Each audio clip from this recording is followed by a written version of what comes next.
name is Maricel Park po, ang Raketista Mom. I'm Shannon Garciso, ang gamer diva ng Cebu. Ako po sobrang nag-enjoy at syempre sobrang kaba kasi talagang sobrang gagaling ng mga nakasama namin dito ng mga contestants. So, yun po. Kabado kasi nga sobrang daming magagaling. Andito pa si ate, di Ah! ba? Tapos, at the same time, I feel so blessed that I got to be, at the same round as you right now. Sabi po ng parents ko, nag-start daw po ako ng 4 years old. Na-discover nilang kumakanta ako at nilalagay pa ako sa ibabaw ng lamesa dahil sa sobrang liit ko. And then, hindi ko po in-expect na magiging profession ko po siya. At eto, kakahiligan ko talaga ng sobra. So, ayun po. Ako din po, 4 years old, di ba? Grabe naman. 4 years old, tapos sabi ng parents ko, nakipag-jam na daw ako kay Michael Jackson. Sumasayo na ako, kumakanta by then. Kaya tinawag po akong Little Michael Jackson ng Cebu that time. Naku, napakarami po. Iba-iba na nga yung emosyon na naramdaman ko po dito talagang.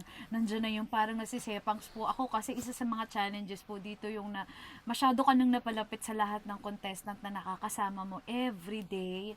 And sobrang masaya, tapos biglang magkakahiwa-hiwalay kayo kasi may dalawa na lang matitira. So, isa po yan sa mga challenges na medyo mahirap. And then, bukod po dyan, syempre yung mga kantang hindi mo alam, tapos biglang mapupunta sa'yo. So, isa po yan sa isa sa pinakamalaking challenges po. And, of course, ano pa ba, yun nga po yung marami talaga magagaling na singers dito sa Philippines. So, hindi mo alam kung ano yung mga, at sino yung mga susunod mong makakalaban. Tapos, disiplina po sa sarili, especially po a week prior sa actual live show. Importante yung kompleto yung tulog, Yes. 'di ba? Kasi Makapahinga. oo, mas maganda yung performance kapag nasa kondisyon yung boses. Ayun.